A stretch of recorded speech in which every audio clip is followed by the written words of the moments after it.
from Bob Lee's Panic Room in the crap part of ESPN's massive studio complex down here. What's wrong with you? In Her Name is Rio, the crap end of Copacabana Beach. We're the Men in Blazers. This is Johnny Weir. Yep. I'm Tara Lipinski. Here in our closet. Yeah, trapped in the closet like R. Kelly. Yeah. Here You got we the are. lyrics there, Rog. I think he said a husband was coming from the stairs. That must be Paul Cart. Yeah. Shh, quiet. Hurry up and get in the closet. That's what Bob Lee says to us before we get in here every day. I won't go any further. It's like, I feel like this World Cup is less a footballing experience. Yeah. We're more like David Blaine's of broadcasting. How long can we sustain without food and water? Yeah. Just a lifetime supply of small bananas. And not going to see any football whatsoever. Why would you go and see football? You come to Brazil, you sit in a closet, and you talk about football. Even though, as at Groovy has tweeted us, this is the World Cup of football. It is. It is. It's the World Cup of CONCACAF football. It is the World Cup. It's so CONCACAF-y. Oh, couldn't be more CONCACAF-y. CONCACAF are bringing the thunder! They could stage the tournament in Nicaragua, and it would be less CONCACAF-y than this World Cup in Brazil. It is CONCACAF thunder. We will get to that today, because we are going to talk about the TCOs. But first of all, it's a bit of a sad day.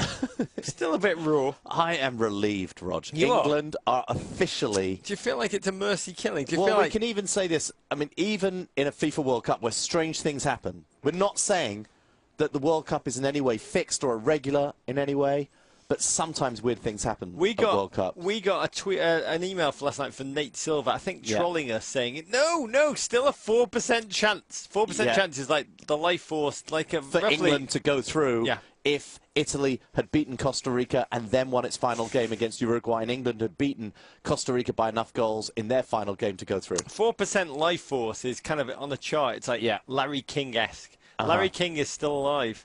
England now are not. Yeah, England are done. Thank goodness they have now been put out of their misery. Thanks to all of you for your emails to me. I've gotten probably about 1,000 emails from Americans I work with saying, sorry to hear about the UK going out of the World Cup. I thought Wales did fantastically. We used to have an empire. Now we probably don't even have Scotland. No. And now our record is kind of about, if you look at our record post-70, post-1970, our record, we're a little dog that thinks we're a big dog because the record kind of charts, it tracks roughly like Mexico and Sweden. Yeah. Well, probably it will drop lower than that because we've not gotten out of the group. As we said yesterday, we were denied even the savage, searing pain of going out on penalties in the round of 16. Yeah, we were denied going out. Well, actually, I think we were spared. I aspire to the pain of penalties. We were spared having to go out on penalties. We were spared having to wait, having to agonise through a third game where it might have counted when we lost to Costa Rica. Do you know what it matters? 3-0. Do you know what's going to happen now? We're going to play one more game where Davo, get this, we haven't talked about this. Yeah. Costa Rica are going to rest their best players. And they're going to play England. England, no, I tweeted earlier. They don't care what they do against England. They're going to rest their best players because England doesn't matter to them. England are going to start Prince Harry and Adele in holding midfield. They're going to put Hodgson in goal. Macca. Gary Neville on the right. Macca, he should come down and play. Syrian, he'd do quite nicely. Let's get Ian Dark in there in the holding midfield road. Who else could we put in there? Americans, a lot of you have tweeted me, I think sincerely, I hope sincerely, to find out how we feel. Yeah. Just like normal. You do. I feel just like... racked with pain. I'm feeling that, like, this is how it felt when we gave India back, which has been wonderful in the scheme of things, I think. I also feel a little vindicated, I must say. This is what happens when you leave John Terry and Ashley Cole back home. When we were talking about the World Cup, I said to you, we will not beat Italy, we will not beat Uruguay. I imagine we will struggle with Costa Rica. And you said... we should have bought John Terry and Ashley Cole. No, you didn't. You said, watch your mouth. You told me to watch my mouth. So Americans who want to know how I feel... Mr. Confident from yesterday morning that we were going to skin Uruguay. Don't try and throw my words back in my mouth when I can do the same with you, Rog. Wheels. To tell you how I feel, I can only try and connect to you, emote to you, explain my inners to you by using one of your poetesses. Yeah. One of your kind of emotive, articulate, visionary queens. Roger, you are inexplicable. There's no point in you trying to explain your complex emotional state, your makeup, your national identity, your split national identity, your range of emotions and sensitivities. You are, this is such a complex human being, and I love him for it. I love you for that, but you're too complex. Anyway, try your poetry. I think it was Leon Wiesenthal who said, why have just one identity? Yeah. But the poetry I'm going to read to you, it's one of your leading poets. So remember when we were driving in your car, speed so fast, felt like I was drunk. City lights lay out before us, and your arm felt nice wrapped round my shoulder. And I had a feeling that I belonged. I had a feeling I could be someone. Be someone. Be someone. That's how I feel. That's how it feels inside somewhere, Davo. In a little place that's not stuffed full of small bananas right now. Davo is trying, I have to tell you, Davo, a good friend that he is, I love him, has tried to take me on special day today. I know. Rog, I was worried about Rog this morning, took him on a special day. I went out this morning, got my hair buzzed, #1. I've never had my hair cut entirely in sign language. Actually, you know what I did in Japan in 2002? Entirely using sign language. They cut your fingernails when they cut your hair too in Japan, not here. They just take your wallet away from you for safekeeping. I saw a perfect restaurant. I saw the Rio equivalent of Cipriani, if you've ever eaten at that fantastic restaurant in New York. Yellow awning, wood paneling inside, seafood on display. It just was excellent. And we went back there for lunch. It's called Shirley. Yep.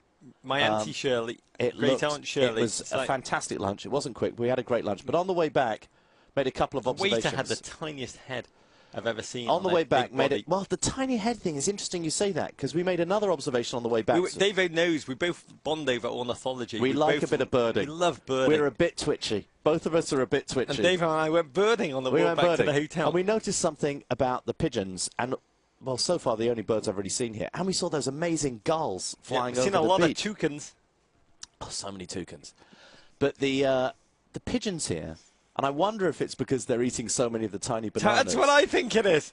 They have tiny heads. The pigeons look just like New York pigeons. Yeah.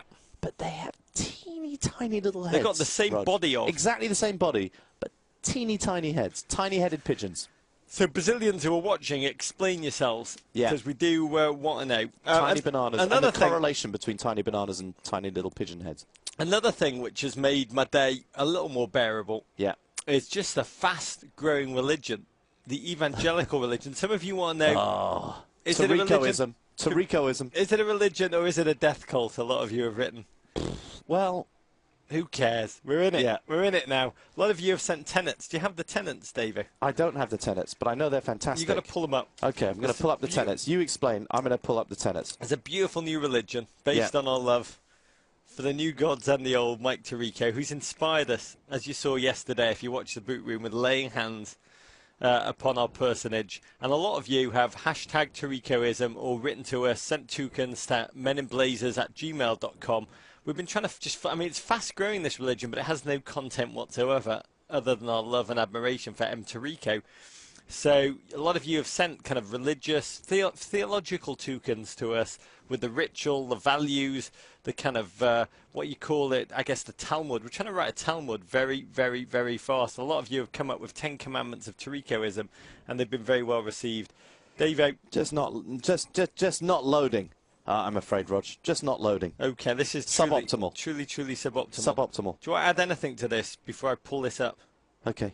Go on. Well, I'm not sure how Mike Tirico feels. We read Mike Tirico, the tenets of Tirico-ism. Yeah. I'm not sure entirely how he felt about them.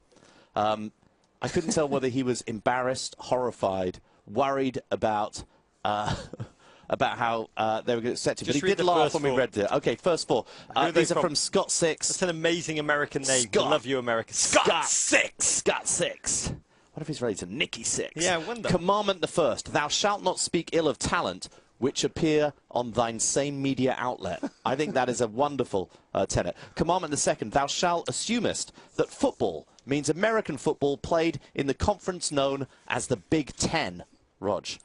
Commandment the third, thou shalt always be in possession of vast quantities of knowledge of the sport thy media outlet is currently broadcasting, save sports non-existent in the colonies, including but not limited to snooker, hurling and Australian rules football. And commandment the fourth, we love this one, thou shalt always be nice, even when dealing with talent on the second tier of thine same media outlet, even if their dwelling place be suboptimal. Amen. Keep sending them in. Hashtag TCO-ism. We will flesh out this fast-growing religion, which is sweeping, as we speak, southern Brazil. It's almost as fashionable as small bananas. Quick hits on England. Yep. Possibly the single most English footballing headline of all time today. Yep. Steven Gerrard said, maybe we should have been more experienced and gone for the draw yesterday, as if they had. He said we should have gone for the draw. Steven Gerrard, by the way, one of the most experienced capped international players at this World Cup.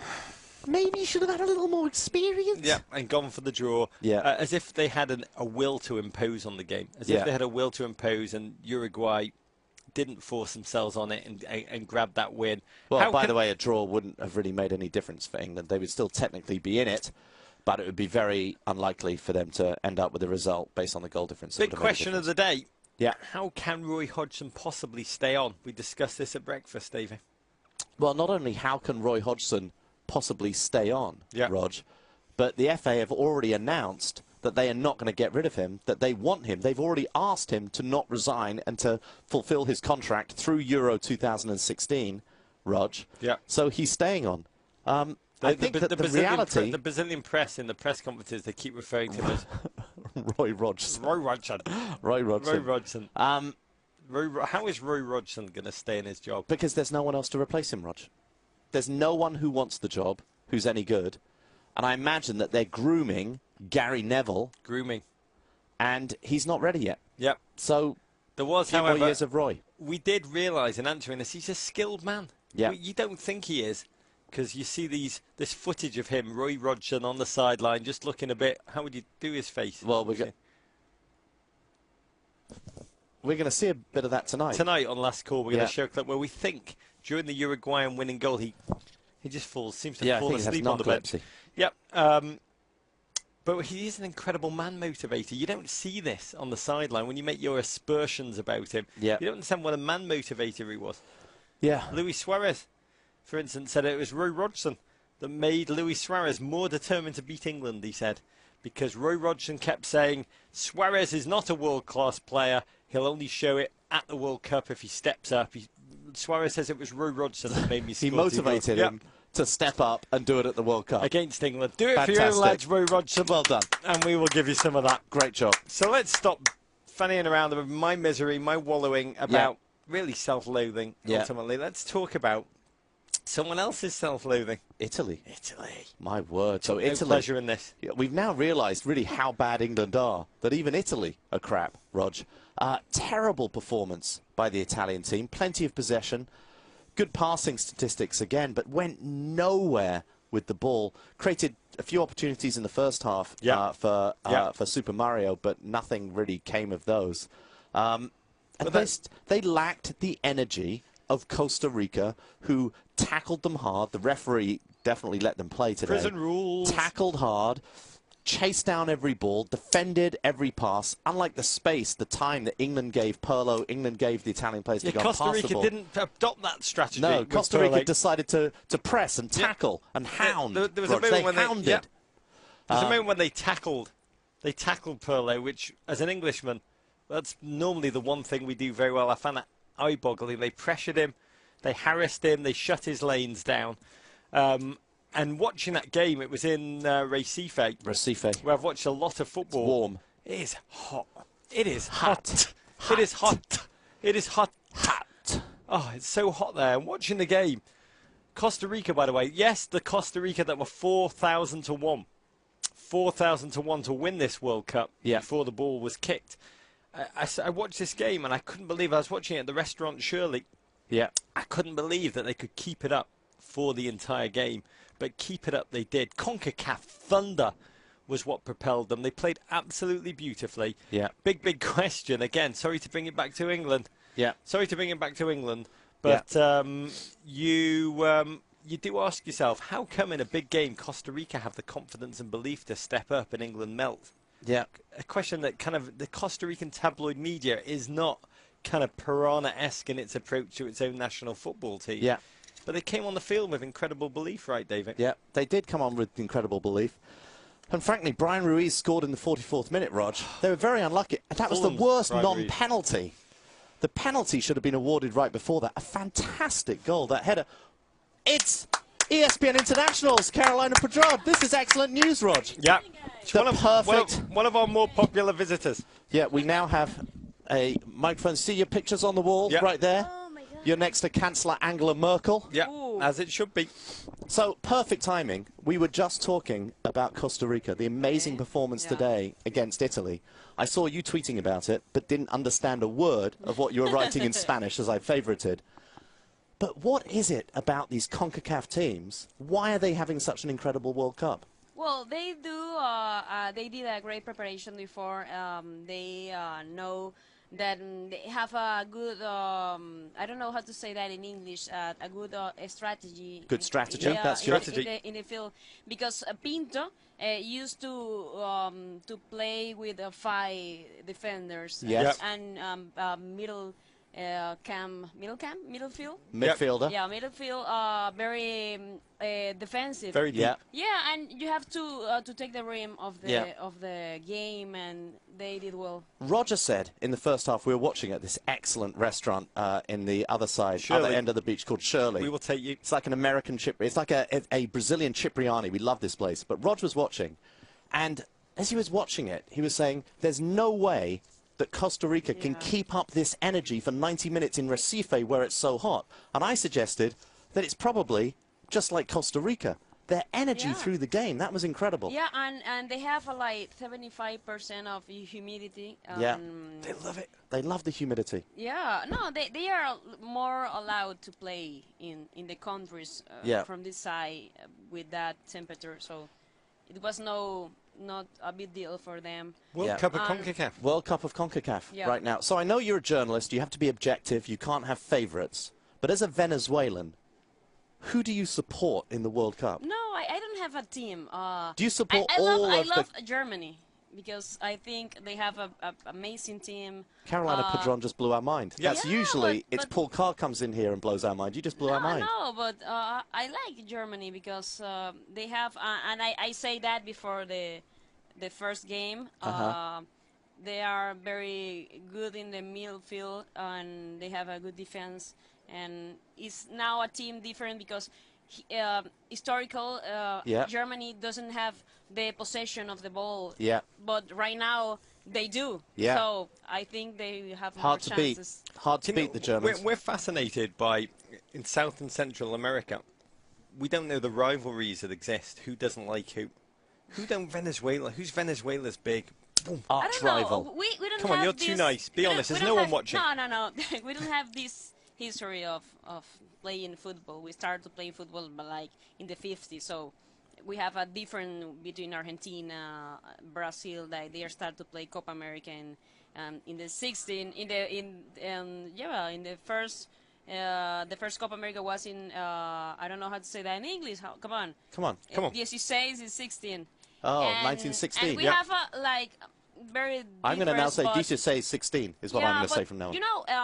A player from Venezuela, like 10 years ago, said that Venezuela plays visitors in home. So, I don't know, Brazil maybe is that team that every time that go to Venezuela, no now, but then every fan have the T-shirt and not Venezuela, so it's different now. It's different now. We're more Vinotinto now. But we won't be happy. I'm sorry for my English. So we don't apologise on a daily basis. We don't apologise for our English, nor should you apologise for your English. By the way, we've noticed you have not reciprocated by inviting us onto... we haven't been on ESPN International yet. We're waiting. Have to go. Yeah. You don't have a room like this, though, I doubt. No, smaller. No. Yeah, smaller. Have famous visitors. Yeah, here. No, we do have them. This is at Carolina Padron on Twitter. Yeah. Huge followers. You're a massive star. We didn't realise if you adore her as much as we do, please let her know. She's a remarkable human being. Remarkable human being. Knows her football amazing outfit ESPN International, ESPN Brazil have down here. Thank you, Carolina Padron. Round of applause. Guys. Round of applause. Bye, Thank you so much. Oh, Dave, Hovering out. Thank you, Carolina. Hovering. We've got a lineup of guests needs her in now theme coming song. in right now. I feel like Jimmy Kimmel. Pull car blows your mind. Said pull car blows your mind. Pull car blows your mind. Said pull car blows your mind. Said pull car blows your mind. Said pull.